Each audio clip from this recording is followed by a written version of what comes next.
Alright, what I'm going to show you now is a series called Astro City, and this is owned by Kurt Busiek, and the characters are designed by Kurt Busiek and Alex Ross, and the interiors are done by a guy named Brent Anderson, I believe. And this series started in 1995, and it blows my mind that it's been, tomorrow, this is December 31st, tomorrow's January 1st, so this is a series that's been coming out kind of sporadically, for 17 going on 18 years, which just blows my mind. But anyway, Astro City I interpret it as a love letter by Kurt Busiek on the comics that he grew up on. Okay, and Astro City is named that because the city is actually titled after the city that a lot of these stories take place in. Astro City is a mecca for superheroes because I think the hero was called Air Ace, set up residency in the city that was then called Roman Falls, shortly after World War I. After World War II, a hero named the Astronaut gave his life, and they renamed the city as they were rebuilding it after World War II. And it starts out with this first issue. Now, the trick with Astro City is that they make no apologies. There are no rip-offs or anything. There's just sort of reinterpretations and archetypes of heroes. Okay, some heroes get a one-shot. Some heroes get 4 or 5 issues in a story. Some just show up in one panel. Some show up in 2 or 3 panels. Some are just mentioned in dialogue or things like that with people talking. And that's what makes it so great to read. Okay, because every character they show, you can tell Kurt Busiek knows everything about them. He's already got a background in his head. So even if a hero and his sidekick or her sidekick pops up for a panel or two, you know everything. You just get this feel that they could hold their own title. Almost every character they've shown could have their own title. But the magic of Astro City is how do people, heroes, villains, sidekicks, citizens, villains, all react to living in a world, in a city like this. So it's all character based more than adventure based, even though there's a lot of adventure in it and action and fights and stuff. It's all there, but it's more about viewpoints. If you read his Marvels stuff, you get the idea what I'm talking about. We know the stories. He can move on with the character-driven story because we can fill in some of the spaces in between panels because we read the comics that he grew up on. And what I found out after reading this, and I'll show you where I figured it out, is that these characters all age in real time. He writes in the style of that era of comic. Okay, if he has a story that flashes back to the 60s, it's got that Marvel Silver Age feel to it, with little homages. He's got a character named the Beatnik who just bounces around. He's just in a few panels and stuff, and he gets mentioned here and there, but you can tell that's an ode to Steve Ditko. He's got neighborhoods in here named after people who did comics and stuff. I think he has like Kirby Mountain. He's got the city sectioned off to where you have like a section of a neighborhood that the Hangman, he's the only guy that patrols all of that, and that's kind of where the horror stuff happens. But anyway, we started out with the Samaritan, then number 1. And when I'm talking about like him being a love letter and a fan to comics, when Superman comics were first coming out for decades, the way they would had their color palette, they would Superman looked like he had blue hair. Well, the Samaritan actually does have blue hair. Okay, so the first story is a Samaritan story. Okay, I got 2 of those. That's where it all started. All right, number 2. It started out as a 4-issue miniseries. Silver Agent. I had to wait years and years and years to find out what the tragedy and the downfall of Silver Agent was. And they even have a statue of him that that everybody feels ashamed of how he died. And basically what it is that's part of Astro City, little things here and there. If you think of the name Silver Agent, he's actually a symbol of the Silver Age of comics and how we killed the Silver Age in the 70s. Okay? And that's around the time that the Silver Agent, I think that he even says the Silver Agent was active like from 1958 to about 1972 or 73. And that's what a lot of comic book historians consider the Silver Age of comics. That's how he ties, into it. That's what makes Astro City so fun if you really grew up reading comics, around the time Kurt Busiek did. And even if you didn't, this will get you going. It even has shark people. All right, number 3, we got Clowns. Okay, Jack in the Box. Winged Victory, I think was her name or something. Okay, and this was interesting because she will if she will she's more of a super feminist. Okay, if there's a man and a woman in a burning building and she only has time to get one of them out, she'll pick them by gender. It'll always be women, you know. You got I think his name's Crackerjack, man. This is like Booster Gold meets Daredevil and Spider-Man. Okay, stuff like that. And then we this first arc here, the little first miniseries, ends with Samaritan and Winged Victory going on a date. You know. All right, then Wizard put out a half issue, and this is what I got. And this is where the Hangman story, this is their idea of a Crisis on Infinite Earths kind of story, which was really good. And Kurt Busiek, you know, you could only get this through Wizard. You know, it had a Brett Anderson cover, you know, it comes with my little certificate. But then a few years later, they got what I think is a superior copy of it with an Alex Ross cover. Okay, then they kind of started it again. And you know, we got some more Germans. You know, we get team books. We see how you know, like the Gentleman would be Captain Marvel. You know who he is and stuff.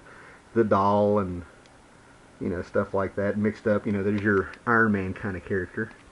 You know, I've got the 3D version of it in 3D. Okay, and then you had the First Family. Okay, that looks like the Thing. Sorry for the glare. That looks like the Thing, but if you look closer, it's a lizard man. And there's Astra, and this is what gave me the idea that these characters age in real time, because when Astra first popped up with the First Family, you know, she was just a kid, and then later on, as you'll see, she's going off to college, and I counted up the years, and that would have been correct, you know, age-wise. So as time passes for us, at times it passes for them. But this is like the Fantastic Four and stuff. But what you got there is you got, oh my gosh, I'm going to blank. Anyway, this is this character here is I thought it was where he was cigar chomping. It was kind of like, you know, I thought he was like Jack Kirby or something, man. No, man, he's Julius Schwartz, who was a DC editor in the 50s and 60s, and you know, worked at DC all up until the 80s and stuff. You know, so you know, little real life comic book Easter eggs in there. Here's number 3, Milk Carton. Have you seen this kid? One of the First Family. And then here's where I think the series actually did take off. At least around here is where everybody started paying attention to it. Starts out in a bar. A kid. It's like he went to L.A. to be discovered in a rock band. He wanted to be a sidekick. He done his homework and studied all these heroes and stuff in Astro City, and he gets a job at a bar where they all hang out. And it starts having Easter eggs with social classes.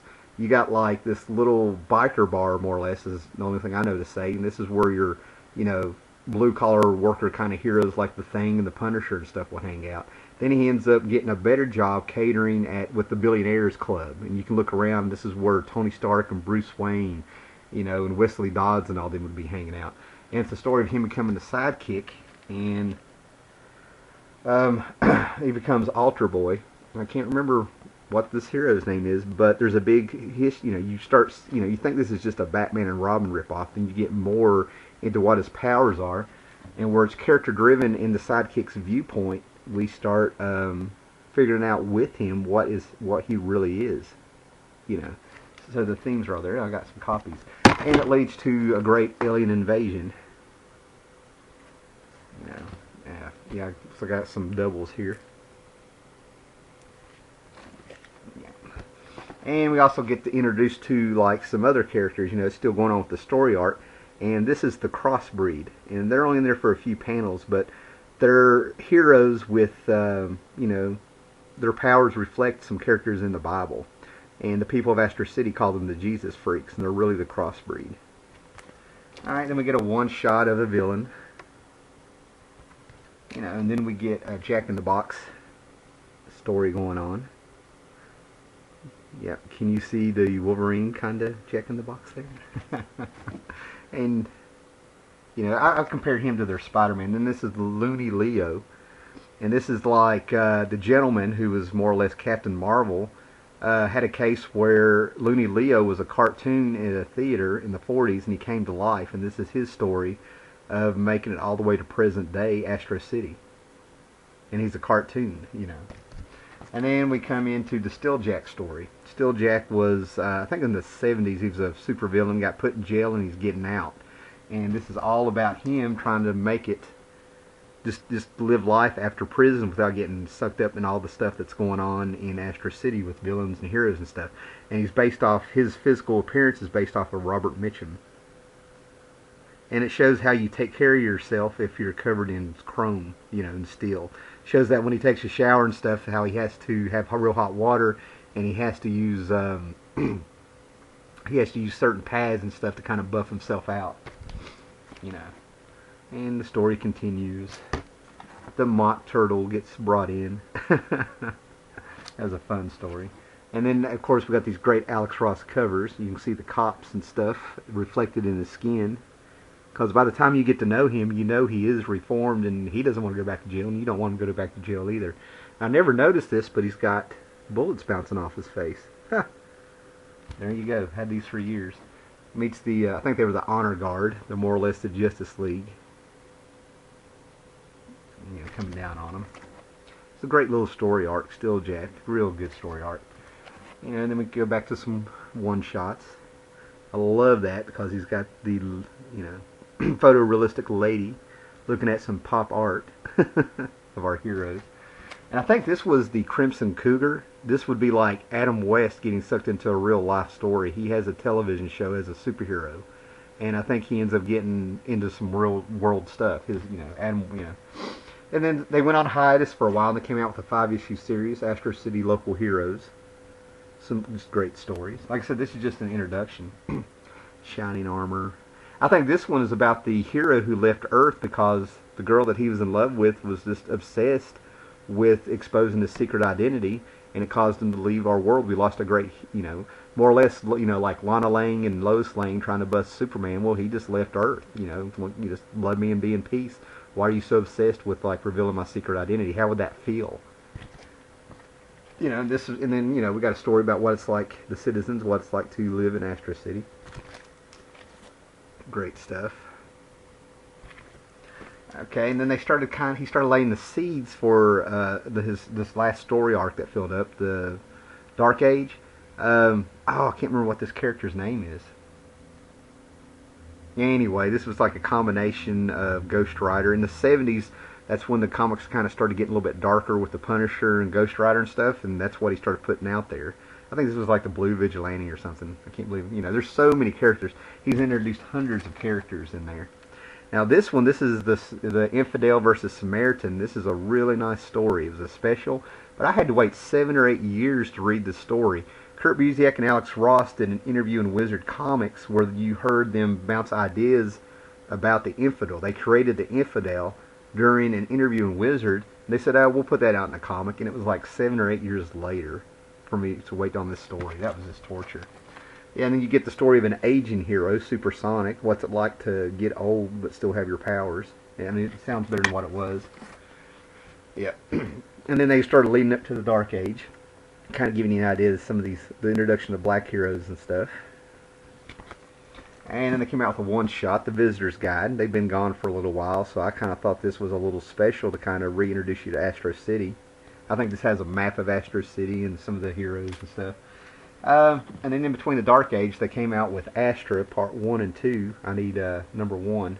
But this is where she's going to college, and it's, kind of a cosmic Fantastic Four-like story. Kind of like what if Reed and Sue's kid had gotten older and stuff, and she's going off her own little adventures and growing up. There's 2 issues. Falls in love with a guy, and the guy, she's crazy about him, and then she gets home and finds out that he was a reporter just doing a story, and it just made her just feel so betrayed. And then the Dark Age. The Dark Age is a book about 2 black kids who were born like 48 to 52, and their parents are killed by a big superhero-supervillain fight, and as they grow older, one becomes a cop, and I want to say a hero, and the other one becomes like a thug villain, like in the gangs and mobs or something like that. And this also finally reveals what happened to the Silver Agent, and what it was like in the 70s. And it's written in the style of how those comics in the Bronze Age were written. Just great stuff. So all these shows we've been introduced to, this is where it gets fleshed out. And I thought this was 12 issues, but I just read that it was 16, so I don't know which one it is. So he broke it up in uh, three to four different stories that are 4 issues each. And this is in his book 1, book 2, and book 3. So here's book 1. And all these characters that's finally coming together, we're finally getting some of their backstory. So it's kind of a good time to jump on here because like I've had to follow this in real time, just like the book.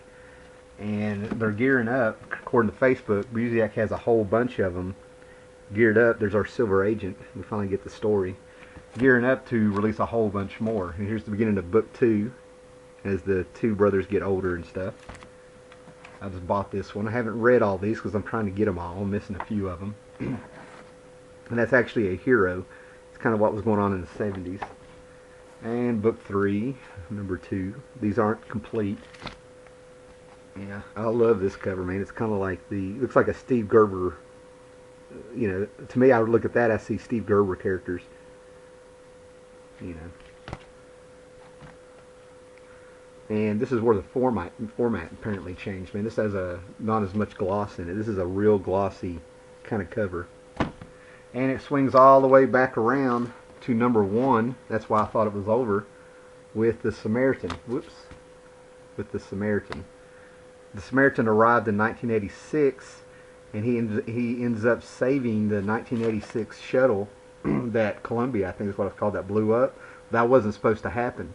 So he came back in time, much like Superman came from Krypton. And by saving this to save the timeline, he sacrificed his whole timeline. And that's why he's still with us. So that's why I thought it was over. But anyway, that's a real quick introduction to Astro City. Go out and get it. Start collecting. Kurt Busiek on Facebook said that he and Britt and Alex have a whole bunch, you know, already done. And when they have everything done that they're wanting to put out, and you know, ready to go, then they'll put it all out. So you know, jump out there and start out the new year with a little Astro City.